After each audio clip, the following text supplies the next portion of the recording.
সুরকান্ডা দেবী মন্দির একটি হিন্দু মন্দির, 51 শক্তিপীঠের মধ্যে একটি। এখানে সতীর মস্তক পড়েছিল। মন্দিরটি সুরকোট পর্বতের চূড়ায় অবস্থিত, তাই সুরকান্ডা দেবী নামে পরিচিত, যা দেবভূমি উত্তরাখণ্ডের তেহরি গড়ওয়াল জেলার কর্নাতালের কাছে সমুদ্রতল থেকে প্রায় 3000 মিটার উঁচুতে অবস্থিত। এখান থেকে 4 ধাম দৃশ্যমান: বদ্রীনাথ, কেদারনাথ, গঙ্গোত্রী এবং যমুনোত্রী। পৌরাণিক মান্যতা আছে, কেদারখণ্ড এবং স্কন্দ পুরাণের অনুসারে দেবতাদের হারিয়ে রাক্ষসেরা স্বর্গ দখল করে নিয়েছিল। তখন দেবরাজ ইন্দ্র এখানে মায়ের আরাধনা করে হারিয়ে যাওয়া সাম্রাজ্য প্রাপ্ত করেছিলেন। এটি একটি সিদ্ধপীঠও।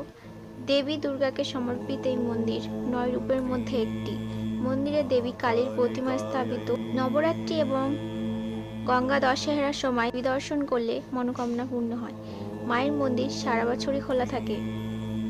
প্রসাদে একটি বিশেষ গুণাবলী, রনসলি পাতা দেওয়া হয়, বাড়িতে রাখলে সুখ সমৃদ্ধি বৃদ্ধি পায়।